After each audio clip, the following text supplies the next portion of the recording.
ছোট্ট বোন আসিয়ার অবস্থা সংকটাপন্ন। আজকে 4 দিন অতিবাহিত হওয়ার পরেও কিন্তু আসিয়ার জ্ঞান ফিরতেছে না।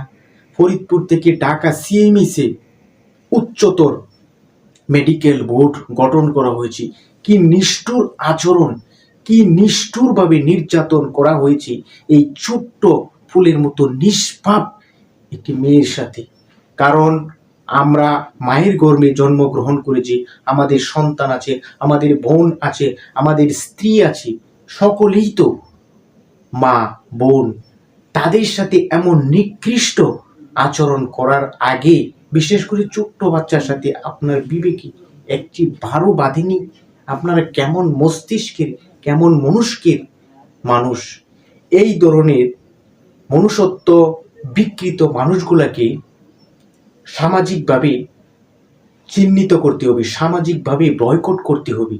আজকে যেই ঘটনাটি ঘটেছে, এখনো তার জ্ঞান ফিরতেছে না। আল্লাহর দরবারে ফরিয়াদ জানাই, এই ছোট্ট শিশুটিকে তুমি হেফাজত করো, তাকে সুস্থতা দান করো।